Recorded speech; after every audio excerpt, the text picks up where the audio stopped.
महीने के एंड में हमेशा पैसे खत्म हो जाते थे और सेविंग्स जीरो थी। लेकिन जैसे ही उसने 50, 30 और 20 स्टार्ट किया, एक साल के अंदर उसके पास 72 के सेविंग्स बन गई। और अगर वो एसआईपी में इन्वेस्ट करे तो 5 साल में उसकी सेविंग्स डबल और ट्रिपल हो सकती है। समझ आया? नीड्स और वांट्स का कंफ्यूजन। अक्सर लोग कंफ्यूज हो जाते हैं कि ये नीड है या वांट। नीड इक्वल घर का rent, ration, school fees. Want नया iPhone, Netflix subscription, weekend party. एक सिंपल टेस्ट है, अगर बिना इसके जिंदा रहना मुश्किल है इक्वल नीड। अगर ये लग्जरी है और लाइफ को इजी या फिर फन बनाती है तो ये वांट है। बिगेस्ट मिस्टेक लोग करते हैं, ज़्यादातर लोग अपने वांट्स मोर देन नीड्स रखते हैं। मतलब सैलरी आते ही शॉपिंग, आउटिंग, पार्टीज में पैसे उड़ा देते हैं। एंड ऑफ मंथ पॉकेट खाली और फिर लोन और क्रेडिट कार्ड के सहारे। यही रीज़न है एक मिडिल क्लास लोग सैलरी बढ़ने के बाद भी ब्रोक रहते हैं। सैलरी बढ़ी, खर्चे और लाइफस्टाइल भी बढ़ गया, सेविंग्स वही जीरो। इसीलिए 50, 30 और 20 रूल एक डिसिप्लिन सिखाता है। Step by step implementations. First, अपनी सैलरी का मंथली ब्रेकडाउन लिखो, एक्सेल शीट या फिर नोटबुक में लिखो। रेंट कितना, राशन कितना, ट्रैवल कितना। सेकंड, ऑटो डिडक्शन लिखो, सैलरी आते ही 20% सेविंग्स वाले अकाउंट में ऑटो ट्रांसफर कर दो।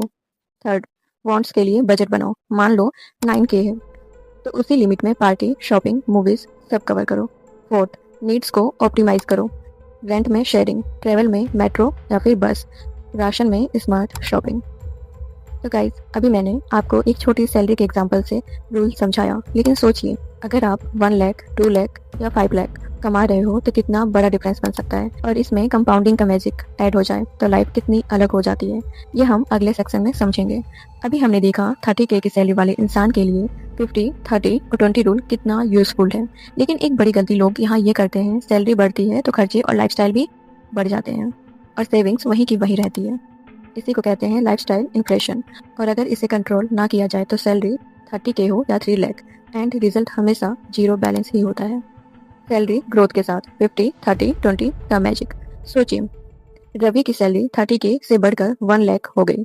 अगर वो पुरानी आदत के हिसाब से खर्चे करे तो नीड्स और वांट्स दोनों के खर्चे बढ़ जाएंगे, लेकिन सेविंग्स अभी भी जीरो हो सकती है।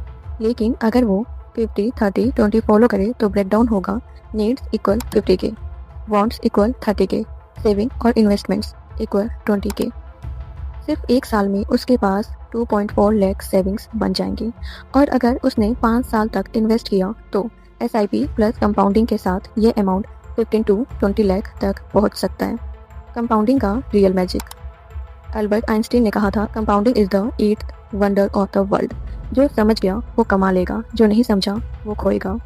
एग्जाम्पल, अगर रवि 20K मंथली इन्वेस्ट करता है तो 12% रिटर्न पर, जो एक एवरेज म्यूचुअल फंड रिटर्न है, तो 20 साल के बाद उसके पास होगा 2 करोड़ प्लस। सोचिए एक सिंपल हैबिट, इनकम का 20% साइड में रखना आपको फ्यूचर में करोड़पति बना सकता है। Advanced version 70, 20, 10 rule. जब सैलरी बड़ी हो जाए तो एक और एडवांस्ड वर्जन फॉलो किया जा सकता है। 70% needs plus wants, 20% investments, 10% charity या फिर स्किल बिल्डिंग। इसका फ़ायदा ये है कि आप सिर्फ अपना फ्यूचर सिक्योर नहीं करते बल्कि सोसाइटी को भी वापस देते हो और अपने आप को ग्रो करते हो। फर्स्ट, छोटी salary 20 to 30K, focus on strict budgeting, auto transfer savings 20%। Second, mid salary 50 lakh to 1 lakh, side hustle plus invest in SIP, wants का बजट कंट्रोल करो। Third, high salary 1 lakh plus, diversify, stocks, mutual funds, gold, real estate. 10% अपने skill और learning में लगाओ। Case study, IT employ. Rohit एक IT engineer है, salary 80K। पहले उसका मंथली खर्चा था rent 20K, lifestyle 40K, savings सिर्फ 5K। उसने 50, 30, 20 अप्लाई किया, need equal 40K, wants equal 24K, savings equal 16K। सिर्फ 2 साल में उसने 4 लाख एसआईपी में इन्वेस्ट किया, जो 10 साल में 10 लाख प्लस बन गया। रोहित का एक सिंपल डिसीजन उसका पूरा फाइनेंशियल फ्यूचर चेंज कर दिया। दोस्तों, अब आप समझ गए होंगे कि अपनी सैलरी को रूल के हिसाब से डिवाइड करना कितना इंपॉर्टेंट है। लेकिन एक और चीज़ और भी इम्पोर्टेंट है, लाइफ के इमरजेंसी सिचुएशंस। क्योंकि अगर आपके पास एक प्रॉपर इमरजेंसी फंड नहीं है तो कोई भी छोटा क्राइसिस आपके सारी प्लानिंग बिगाड़ सकता है। ये भी हम डिस्कस करेंगे अगली हैबिट में। तो गाइज, अब आती है वो हैबिट जो आपके फाइनेंशियल लाइफ का फाउंडेशन बनाती है, इमरजेंसी फंड। मैं आपसे एक सिंपल सवाल पूछती हूँ, अगर कल आपकी जॉब चली जाए या कोई मेडिकल इमरजेंसी आ जाए या बिजनेस बंद हो जाए तो आप कितने महीने बिना इनकम के सर्वाइव कर सकते हो? आपके आंसर में ही आपकी फाइनेंशियल सिक्योरिटी छुपी है। Why emergency funds is non negotiable. India में 2020 का लॉकडाउन याद कीजिए, कितने सारे लोगों की जॉब चली गई थी। जो लोगों के पास सेविंग थी उन्होंने उसी से सर्वाइव किया और जिन लोगों के पास कुछ नहीं था उनको लोन लेने पड़े, गोल्ड बेचना पड़ा या कर्ज लेना पड़ा। एक इमरजेंसी फंड एक फाइनेंशियल ऑक्सीजन सिलेंडर की तरह होता है।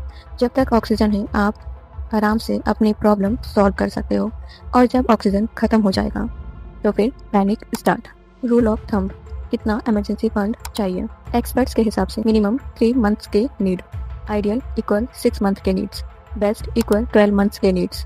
मतलब अगर आपका मंथली खर्चा 25K है तो आपको कम से कम 75K to 3 lakh emergency fund में रेडी रखना चाहिए।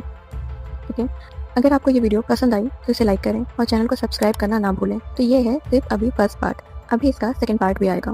Okay, bye, see you in the next video.